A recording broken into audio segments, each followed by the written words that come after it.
Magandang araw mga Lods at welcome back sa Simple Nobs. Sa video na ito ay ituturo ko naman sa inyo kung paano kumuha ng Landbank ATM card at pag-set ng online appointment para pagdating nyo sa Landbank branch na malapit sa inyo ay hindi na kayo pipila ng mahaba at mag-fill up ng napakaraming forms. Pero bago yan ay mag-subscribe muna kayo sa channel ko at i-click ang notification bell para updated kayo sa mga informative video na i-upload ko. Pumunta lang sa mga search engine na ginagamit ninyo at i-type ang Landbank Open Account at i-click itong Landbank Online Account Opening na nasa dobis.landbank.com. Makakapasok na kayo sa website ng Landbank at scroll nyo lang pababa. Pagdating dito sa account opening, makikita ninyo ang personal individual account at i-click nyo lang ang Open an Account. Mapupunta na kayo sa paglalagay ng inyong personal account information. Dito sa account subtype, piliin nyo lang kung individual or joint account yung i-open ninyo. Dito naman sa product type ay piliin nyo lang din yung product na gusto nyong i-open. Sa primary account name naman ay yung pangalan nyo lang. Ito yung pangalan na ilalagay ng Landbank sa inyong ATM card. Tapos mobile number at saka email address. I-review nyo muna lahat at pag okay na ay i-check lang ang box katabi ng I hereby confirm, pati na rin ang box katabi ng I'm not a robot at i-click ang proceed with application. Ang mga susunod naman po, ang mga personal information nyo pa rin na kailangan yung fill upan lahat, lalong lalo na yung may mga asterisk na pula. Mandatory po yan at hindi yan pwedeng iwan na blanco.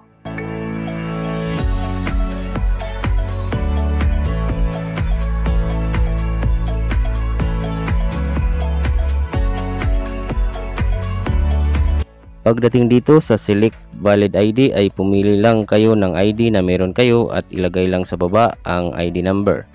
Sa supporting documents naman ay piliin lang din yung meron kayo dahil itong ID po at ang supporting documents na nilagay ninyo ay dadalhin nyo po ito sa pagpunta nyo sa Landbank branch na malapit sa inyo sa pagkuha ng inyong ATM card. Tapos kumpletuhin nyo lang itong financial information. Tapos may mga katanungan din sila, sagutin nyo na lang lahat.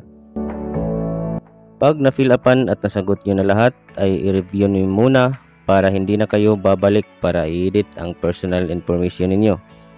Pag okay na ay i-click lang ang next.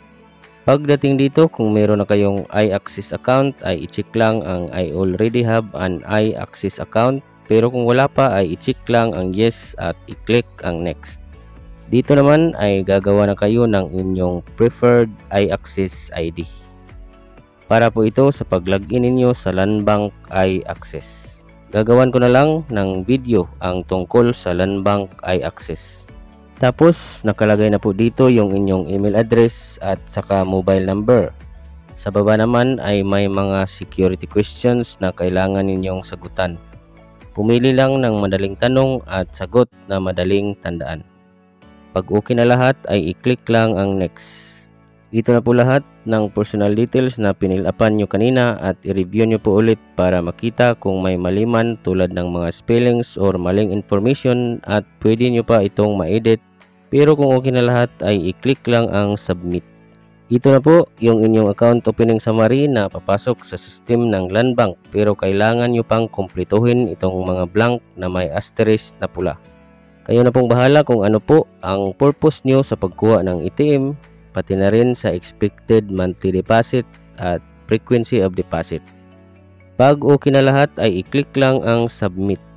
Do you want to submit this application? I-click lang ang yes. Ito na po yung inyong online account opening application acknowledgement. Ibig sabihin ay successful na ang pag-submit nyo ng inyong Landbank ATM online application. Pwede nyo pong basahin ang lahat ng nakasulat dito at kung okay na ay kailangan nyo pong i-print ang application acknowledgement na ito dahil ipapakita nyo po ito sa Landbank sa pagkuha nyo ng inyong ATM card. Pagpunta nyo po sa Landbank branch ay kailangan nyo pong dalhin yung ID at supporting document na nilagay ninyo kanina. Magdala na rin po ng 500 pesos para sa open account na magiging maintaining balance na rin ng inyong ATM card. Para makasiguro ay ipa-photocopy nyo na rin yung inyong valid ID back to back at lagyan ng 3 pirma sa ibaba. May mga land bank branch naman na sila na yung mag-photocopy ng inyong ID at papipirmahan na lang sa inyo.